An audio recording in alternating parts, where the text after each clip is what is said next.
Cinderella. Ella and her father lived on their own in a big house.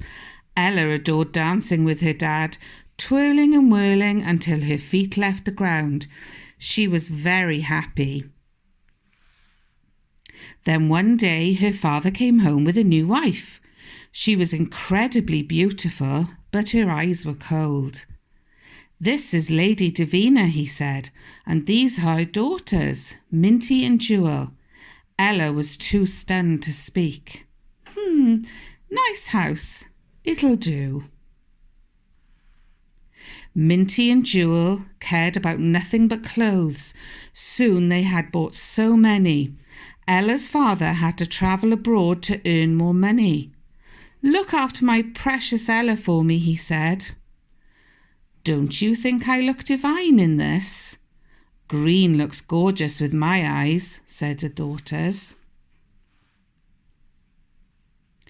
But Davina did not. She made Ella a servant and left her in rags. At night, Ella slumped by the fire with only the mice for company. In the morning, her face was smeared with cinders. "Here comes Smudge," Jewel jeered. "Sooty snot-nose," Minty sneered. But if Jewel was cruel and Minty was flinty, there was nobody meaner than Lady Davina. "From now on we'll call you Cinderella," she snapped. "Call me what you like," thought Cinderella. "You won't change who I am." And the little mouse said, "Don't worry, Cinders." One day an invitation arrived from the palace. Jewel and Minty were wild with excitement and squealed at Cinderella to help them into their finest gowns. The invitation said, "Royal invitation. Everybody," that means everybody, "is invited to the prince's ball. Dress your best and put on your dancing shoes." "The prince better marry one of my daughters," Lady Davina hissed. "I don't care about the prince," said Cinderella. "I just want to dance." Davina and her daughters screeched with laughter. "You can't go to the ball. The invitation says dress your best, not rock up in your rags." Ugly laughter rang in the air long after they were gone. Cinderella was left alone in the kitchen. Her tears traced bitter tracks through the soot and dust on her face. "You don't want puffy eyes for the ball," came a kindly voice. Cinderella blinked at the strange lady before her. "Do you like pumpkins?" the lady asked. "And mice? How about lizards?"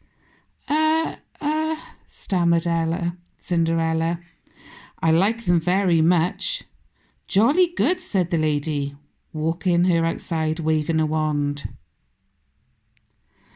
Suddenly stood a gleaming golden coach with white horses and a driver in a lizard green coat. Ella felt a tingle in her face, a whizzy in her tummy and a buzzing in her head. When she looked down, she was wearing an elegant gown with sparkling glass slippers. "Oh, don't you look splendid," said the lady.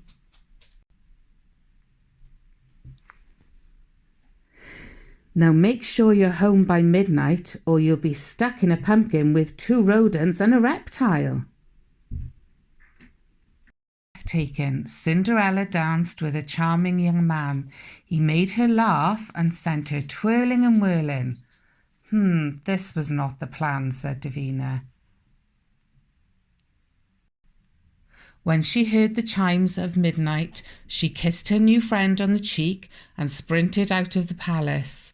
The man ran after her, but all he found was a glass shoe, which had slipped off Cinderella's slender foot.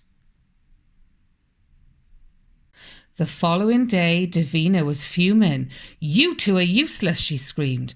"The prince didn't even look at you. He was too busy dancing with that ghastly girl. It's not our fault you didn't spend enough on our dresses," said the daughter. "Or our hairstyles." The next week there was a knock at the door, and in walked the prince. I'm looking for the girl who fits this slipper, he said. Me. Not me. But the daughters could not squeeze their knobbly feet into the shoe. Try harder. Then the prince asked, Is there anyone else? No. Only Cinderella the maid, said Lady Davina. The prince frowned. But I invited every person in the land, he said. Take me to meet her. Cinderella stepped into the gleaming glass slipper and it fitted perfectly. And when the prince rushed his hair from his face, he saw she was the love of the week before. Will you marry me? He whispered. Maybe, Cinderella said, once I know you better. Fair enough, said the prince, but what about these horrible women? Leave them, said Cinderella. They only value money, so they'll never be happy.